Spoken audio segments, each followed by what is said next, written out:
जो हथियार बनाती। आपके देश में ये कंपनियां आती हैं, साबुन बेचती हैं, मंजन बेचती हैं, जूते चप्पल बेचती हैं, लेकिन ये कंपनियां अपने अपने देशों में बहुत ज्यादा हथियार बनाती।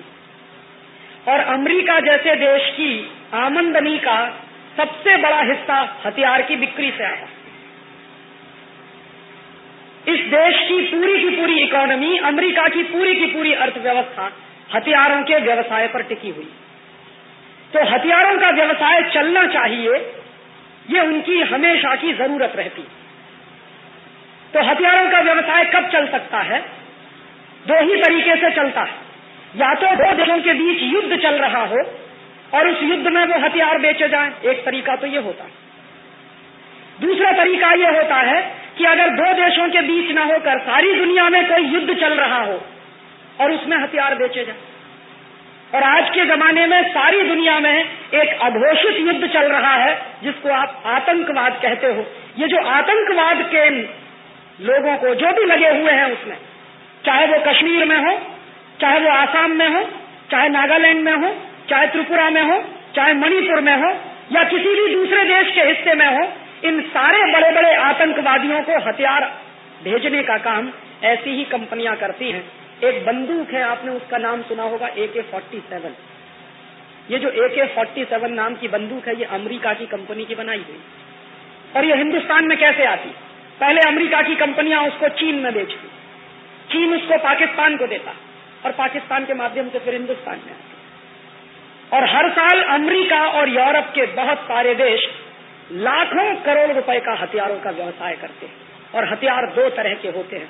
एक तो वो हथियार होते हैं जो बंदूक की तरह के हैं, तो गोला बारूद की तरह के हैं। लेकिन आज की दुनिया में कुछ खतरनाक किस्म के भी हथियार बनते हैं जिनको हम केमिकल बम कहते हैं। और ये जो केमिकल बम होते हैं, वो केमिकल बम तोप के गोले से कुछ भिन्न तरह के होते हैं।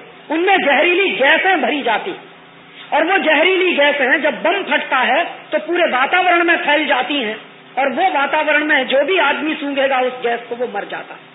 तो तोप के गोले से ज्यादा असरकारक होता है केमिकल बम। और अमेरिका की ढेरों कंपनियां केमिकल बम बनाती हैं।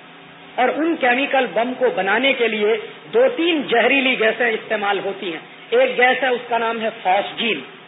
दूसरी गैस है, उसका नाम है मिथाइल आइसोसाइनेट, और ऐसी 2-3 और गैसें हैं। तो ये जो भोपाल के कारखाने में गैस निकली थी वो मिथाइल आइसोसाइनेट थी। और मिथाइल आइसोसाइनेट गैस का ये टेस्ट करके देखना हो कि ये कितने लोगों को मार सकती है, ये अमेरिका में नहीं किया जा सकता, क्योंकि अमेरिका में वो मानते हैं कि लोगों की जिंदगी की कीमत बहुत है, इसलिए अमेरिका में नहीं कर सकते। और अमेरिका में ही नहीं कर सकते, अमीर देशों में कहीं भी नहीं कर सकते इस तरह के एक्सपेरिमेंट। कारण क्या है? कारण उसका एक सीधा साधा है कि उनके पर्यावरण के कानून बहुत सख्त हैं, और सरकारों ने कुछ ऐसी व्यवस्थाएं बनाई हैं कि वहां के लोगों की हत्या नहीं होनी चाहिए कोई भी एक्सपेरिमेंट करने। तो ऐसी कंपनियां ऐसे प्रयोग करने के लिए, जहरीली गैसों के प्रयोग करने के लिए हिंदुस्तान जैसे देशों को तलाशती। और यही हुआ था भोपाल। मिथाइल आइसोसाइनेट गैस निकली और एक रात में 10,000 लोग मर गए। और पिछले 12 साल में 5 लाख से ज्यादा लोग बुरी तरह से प्रभावित हुए। अभी भी मौत का तांडव चलता है भोपाल में, अभी भी लोग मरते हैं उस जहरीली गैस के असर से। वो उन्होंने बाकायदा खूबसूरत प्रयोग करके देखा। और इसी प्रयोग के बाद फिर अमेरिका की फौजों ने और यूरोप के देशों की फौजों ने केमिकल बम गिराए इराक के ऊपर। जब खाड़ी युद्ध हुआ, खाड़ी युद्ध में वही गैसों के जहरीले बम, वही केमिकल बम उन्होंने गिराए और उनको बराबर उसके परिणाम मिले। लेकिन बम गिराने से पहले के जो प्रयोग किए गए वो हिंदुस्तान जैसों में, ब्राजील जैसे देशों, चिली और कोस्टारिका जैसे देशों, कोलंबिया जैसे देशों, ऐसे गरीब देशों में जहां की सरकारें बिकाऊ होती हैं, वहां पर इस तरह के एक्सपेरिमेंट किए जाते हैं। तो ये जो भोपाल में जो कुछ हुआ था वो ऐसे ही दुर्घटना नहीं, वो हिंदुस्तान के लोगों पर किया गया एक्सपेरिमेंट है। और ये एक्सपेरिमेंट आगे और बढ़ेंगे। ऐसे ढेरों एक्सपेरिमेंट किए जा रहे हैं। एक विदेशी कंपनी आई है, हिंदुस्तान में दवा बेचती है, और वो दवा दुनिया के किसी भी देश में नहीं बिकती। अभी तक उस दवा के ऊपर कोई क्लिनिकल टेस्ट नहीं किया गया, कोई क्लिनिकल ट्रायल नहीं किया गया है। लेकिन यहाँ के लोगों के ऊपर उस दवा का क्लिनिकल टेस्ट और क्लिनिकल ट्रायल हो रहा है। उस दवा का नाम है नॉरप्लांट, बहनों के ऊपर हो रहा है। ये दिल्ली में चल रहा है और दिल्ली के सारे डॉक्टर जानते हैं कि इस दवा का क्लिनिकल टेस्ट कहीं हुआ नहीं है, उसको हिंदुस्तान में भेजा गया। और ऐसी एक नहीं, शायद आप लिस्ट बनाइए तो सैकड़ों दवाएं हैं जिनको दुनिया के तमाम देशों में जहर घोषित किया है, वो हिंदुस्तान में धड़ल्ले से बेचती और ऐसी कंपनियां लेके आती। ब्रिटेन में नहीं चलती, ऐसी तकनीकों को लाके हिंदुस्तान में डंप कर रहे हैं। और आपको मैं बताऊं, ये जो बंबई है ना, और बंबई के बाजू में पूरा गुजरात है, मैं आज आपसे ये कह रहा हूं कि अभी तो एक भोपाल बना है हिंदुस्तान में, गुजरात में तो 50 से ज्यादा ऐसी बन सकते हैं।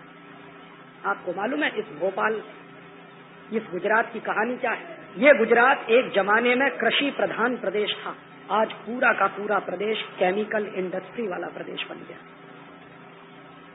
मैं जब भी बड़ौदा से गुजरता हूं, जब भी भरूच और अंकलेश्वर से मेरी ट्रेन गुजरती है, फिर मैं चक्कर आने लगता। बड़ौदा के लोग मुझसे बताते हैं, मैं जाता हूं बड़ौदा, पानी वहां का जहरीला हो गया, जमीन के नीचे से निकलने वाला पानी जहरीला हो गया। और ऐसे 60 से ज्यादा प्रोजेक्ट गुजरात में चल रहे हैं। जो टेक्नोलॉजी आई है विदेशों से, वो दुनिया के सारे देशों में रद्द कर दी गई है, बैन कर दी गई है। वो टेक्नोलॉजी गुजरात में लाई गई है, तमाम जगहों पर उसके कारखाने चल रहे हैं और पर्यावरण का प्रदूषण ही नहीं बढ़ रहा, लोगों के मौत की तैयारी हो रही है। किसी भी दिन आपको पता चलेगा कि दूसरा भोपाल कहीं बड़ौदा में बनेगा या बड़ौदा के आसपास बनेगा। और एक बार बच चुका है, बड़ौदा के पास जो बड़ा प्रोजेक्ट है केमिकल टेक्नोलॉजी वाला, एक बार उसमें ऐसी दुर्घटना हुई है। भगवान की कुछ ऐसी कृपा थी कि उस दिन हवा जो थी वो बड़ौदा से बाहर की तरफ बह रही थी। अगर हवा बड़ौदा शहर के अंदर की तरफ बह रही होती तो बड़ौदा नहीं रहता। इतने खतरनाक प्रोजेक्ट इस देश में आए और ये सब टेक्नोलॉजी के नाम पे लाए गए और ऐसे जगह जगह विनाश के कारखाने खड़े किए जा रहे हैं। और ये सारी की सारी केमिकल इंडस्ट्री वहां